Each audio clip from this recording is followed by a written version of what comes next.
I made a chocolate pudding pie, and the pie is a graham cracker crust. Right. And I had the pan sort of halfway sticking off the table, and it was already cooked, and we had already started serving it. I was actually putting it away because it was the end of the day. There was maybe a third of the pie left.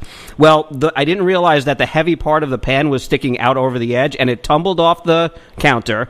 What I would do? And wait a minute, it flipped, fell out of the pan, and landed crust side down on the floor. What do you do? Okay, crust side down, and the pie was still intact. It depends on the floor, first of all. Just wipe it off. It's good. I ate it. It was side down. I mean, listen, if you have a clean floor and everything, crust side down. If it was just, it was clean enough. I would cut it in half. I took it. We laughed about it, and I put a sign on it, put it back in the refrigerator, said, "This is Daddy's chocolate pudding floor pie. Don't eat." And it was mine. You have company. I cook for a lot of companies. You can't do that. Otherwise, I'd be... No, absolutely not. I wouldn't give it back to company, but I've been starting to tinker with the idea of dropping things on purpose, just so I can have them for myself. That's not my cup of tea. For exactly this reason. Apparently that's woman, awful to hear. Sure. She's had more than 1,500 jumps, so she's done it plenty. And you'd of like times to before. think, I almost hate to put it this way, but if she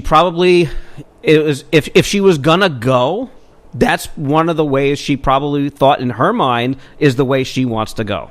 Doing something she loves. She was doing something she loved. Yes, Clearly, she was doing something she loved. She doesn't want to sit in and rot for the rest of her life. She was certainly, I think she would, of the two choices, survive or not survive, I think she would have chosen survive. But if she were to not survive for some reason, doing what she apparently loved, maybe she's okay with that. Yeah, I just want to say I agree with you, Jeff. I think this is a lot of people are alive, but they just don't live life. You know what I'm saying? They're walking around day to day, and they just don't really go outside the box.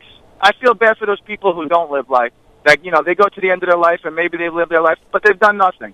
They've woken up, and they've gone to bed, and in between those days, they've missed out on what life really offers, the passion, the thrill, the things that really get people excited. So, I'm sure if you ask this lady again, would she do it again? Of course she would. And it's not just with packaging of cereals. Any packaging designed to get you to buy something.